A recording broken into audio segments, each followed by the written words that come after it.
வணக்க நண்பர்களே. புதுத்தமிழை நம்ம சிலபஸ் படி பார்த்துட்ருக்கோம். அதாவது புதுத்தமிழில் மொத்தம் 52 டாபிக் இருக்கும்.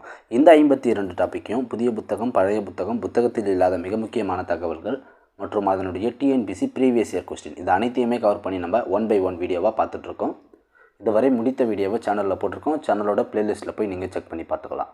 இந்த வீடியோவில் நாம் தமிழ் அறிஞர்களும் தமிழ் தொண்டும் என்ற தலைப்பில் புதுக்கவிதை என்ற ஒரு பகுதி இடம்பெற்றிருக்கும். இந்த புதுக்கவிதையில் இடம்பெற்றுள்ள ஈரோடு தமிழன்பன் இவரை பற்றி தான் நம்ம இந்த வீடியோவில் பார்க்க போகிறோம். இந்த வீடியோவை நீங்கள் முழுமையாக பார்த்த பிறகு அல்லது இந்த நோட்ஸை நீங்கள் முழுமையாக படித்த பிறகு இவரை பற்றி எக்ஸாமில் எந்த கேள்வி கேட்டாலும் உங்களால் ஆன்சர் பண்ண முடியும். ஏன்னா நாங்கள் சொன்னோம் அதே ஆர்டரில் தான் இந்த நோட்ஸை ரெடி பண்ணியிருக்கோம். புதிய புத்தகம், பழைய புத்தகம், புத்தகத்தில் இல்லாத மிக முக்கியமான தகவல்கள் மற்றும் அதனுடைய டிஎன்பிசி ப்ரீவியஸ் இயர் கொஸ்டின் இது அனைத்துமே கவர் பண்ணி தான் இந்த நோட்ஸை ரெடி பண்ணியிருக்கோம். இதனுடைய டிஎன்பிசி கொஸ்டின் மட்டும் நம்ம இன்னொரு வீடியோவில் பார்க்கலாம். ஏன்னா புதுக்கவிதையில் இடம்பெற்றுள்ள அனைவருடைய டிஎன்பிசி கொஸ்டின் சேர்த்து ஒரே வீடியோவாக நம்ம தனியாக பார்க்கலாம்.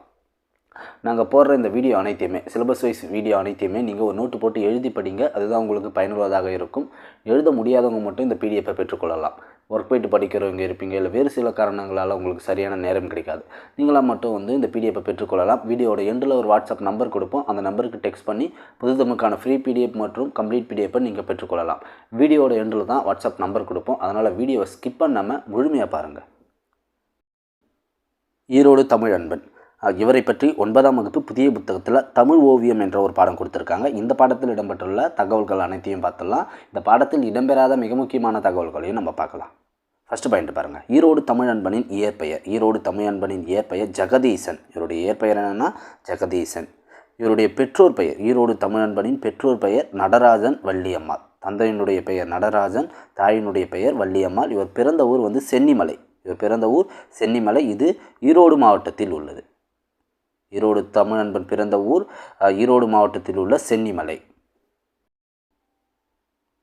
இவர் எந்த ஆண்டு பிறந்தார்னா 1940 செப்டம்பர் 8. ஈரோடு தமிழன்பன் 1940 செப்டம்பர் 8 பிறந்துள்ளார். இவருடைய புனைப்பெயர் விடிவெள்ளி. ஈரோடு தமிழன்பனின் புனைப்பெயர் விடிவெள்ளி. விடிவெள்ளி எனும் புனைப்பெயர்களில் இவர் படைப்புகளை வெளியிட்டுள்ளார். மிக முக்கியமான ஒரு பாயிண்ட். அதே போல் இவருடைய சிறப்பு பெயர், ஈரோடு தமிழன்பன் சிறப்பு பெயர் மரபில் பூத்து புதுமையில் கனிந்தவர். மரபில் பூத்து புதுமையில் கனிந்தவர் யாருன்னு கேட்டாங்கன்னா அது ஈரோடு தமிழன்பன். ஈரோடு தமிழன்பன் வானம்பாடி கவிஞர்களுள் ஒருவர். ஈரோடு தமிழன்பன் வானம்பாடி கவிஞர்களுள் இவரும் ஒருவர். அதே போல் இவர் 1000 அரங்கம் கண்ட கவியரங்க கவிஞர் என்ற சிறப்பு பெயருக்குரியவர் ஈரோடு தமிழன்பன். 1000 அரங்கம் கண்ட கவியரங்க கவிஞர் என்று அழைக்கப்படுவர் யாருன்னு கேட்டாங்கன்னா அதுவும் ஈரோடு தமிழன்பன் தான். விடிவெள்ளி எனும் புனைப்பெயர் கொண்டவர், மரபில் பூத்து புதுமையில் கனிந்தவர் என்ற சிறப்பு பெயர் கொண்டவர். இவர் வானம்பாடி கவிஞர்களில் ஒருவர். அதே போல் 1000 அரங்கம் கண்ட கவியரங்க கவிஞர் என்றும் இவர் அழைக்கப்படுகிறார். இது ஒரு 4மே இவருடைய பெயர்கள், சிறப்பு பெயர்கள். மிக முக்கியமான பாயிண்ட். ஈரோடு தமிழன்பன் ஹைக்கூ, சென்ட்ரிக்கூ, லிமெரிக்கூ எனும் புது வடிவங்களில் கவிதை நூல்களை கொடுத்துள்ளார். ஈரோடு தமிழன்பன் ஹைக்கூ, சென்ட்ரிக்கூ, லிமெரிக்கூ எனும் புது வடிவங்களில் கவிதைகளை கொடுத்துள்ளார். ஈரோடு தமிழன்பன் தமிழக அரசு வாங்கிய கலைமாமணி விருதினையும் பெற்றுள்ளார். தமிழக அரசு வாங்கிய கலைமாமணி விருதினையும் இவர் பெற்றுள்ளார். ஈரோடு தமிழன்பன் வணக்கம் வள்ளுவா எனும் கவிதை தொகுப்பிற்கு 2004ஆம் ஆண்டு சாகித்ய அகாடமி விருது பெற்றுள்ளார். இவருடைய சாகித்ய அகாடமி விருது பெற்ற நூல் எதுனா வணக்கம் வள்ளுவா. எந்த ஆண்டு பெற்றார்னா 2004இல் வணக்கம் வள்ளுவா எனும் நூலுக்காக ஈரோடு தமிழன்பன் சாகித்ய அகாடமி விருது பெற்றார். இவருடைய முதல் கவிதை நூல் எதுன்னு கேட்டாங்கன்னா தோணி வருகிறது. ஈரோடு தமிழன்பனின் முதல் கவிதை நூல் தோணி வருகிறது. தமிழன்பன் கவிதைகள் எனும் நூலுக்காக தமிழக அரசு பரிசை பெற்றுள்ளார். தமிழக அரசு பரிசை பெற்ற இவருடைய நூல் தமிழன்பன் கவிதைகள்.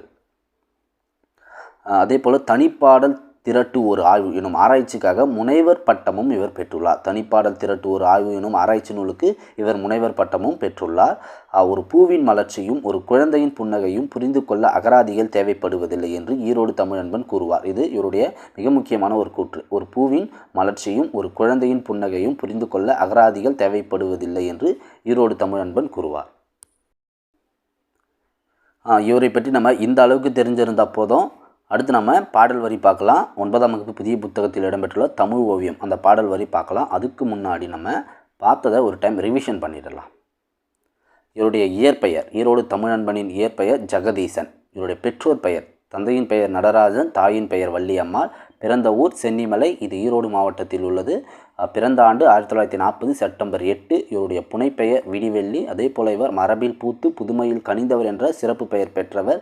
வானம்பாடி கவிஞர்களில் ஒருவர். 1000 அரங்கம் கண்ட கவியரங்க கவிஞர் என்று அழைக்கப்படுபவர் ஈரோடு தமிழன்பன். இவர் ஹைக்கூ, சென்ட்ரியூ, லிமரிக்கு எனும் புது புது வடிவங்களில் கவிதை நூல்களை கொடுத்துள்ளார்.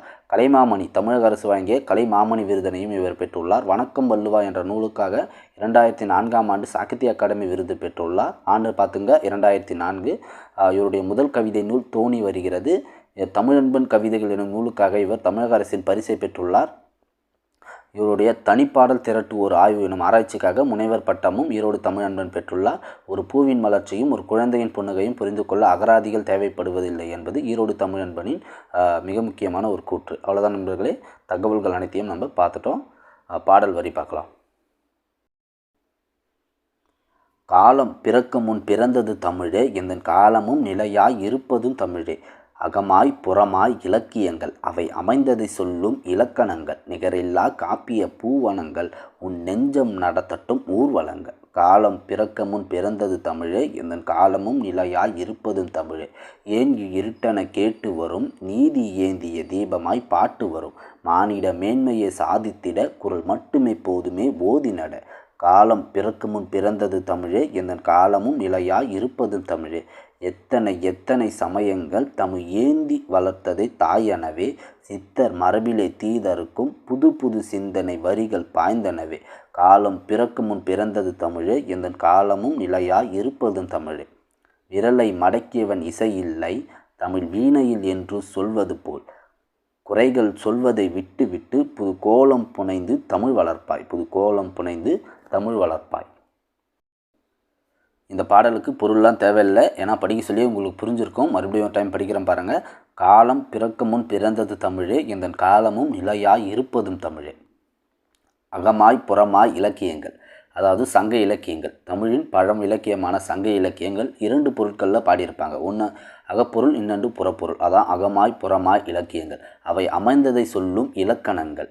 நிகரில்லா காப்பிய பூவனங்கள். ஐம்பெருங்காப்பியம் ஐஞ்சிருங்காப்பியம். நிகரில்லா காப்பிய பூவனங்கள் உன் நெஞ்சம் நடத்தட்டும் ஊர்வலங்கள். காலம் பிறக்க முன் பிறந்தது தமிழே, எந்தன் காலமும் நிலையாய் இருப்பதும் தமிழே.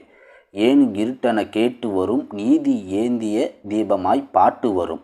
மானிட மேன்மையை சாதித்திட குரல் மட்டுமே போதுமே ஓதி நட. மானிட மேன்மையை சாதித்திட திருக்குறள் மட்டுமே போதுமே ஓதி நட.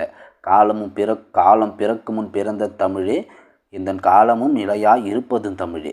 எத்தனை எத்தனை சமயங்கள் தமிழ் ஏந்தி வளர்த்தது தாயெனவே. சித்தர் மரபிலே தீதருக்கும் புது புது சிந்தனை வரிகள் பாய்ந்தனவே. காலம் பிறக்க முன் பிறந்தது தமிழே, எந்தன் காலமும் நிலையாய் இருப்பதும் தமிழே. விரலை மடக்கியவன் இசையில்லை எகில் வீணையில் என்று சொல்வது போல். குறைகள் சொல்வதை விட்டு விட்டு புது கோலம் புனைந்து தமிழ் வளர்ப்பாய். அவ்வளோதான் நண்பர்களே, ஈரோடு தமிழன்பனை பற்றி நம்ம முழுமையாக பார்த்து முடித்து விட்டோம்.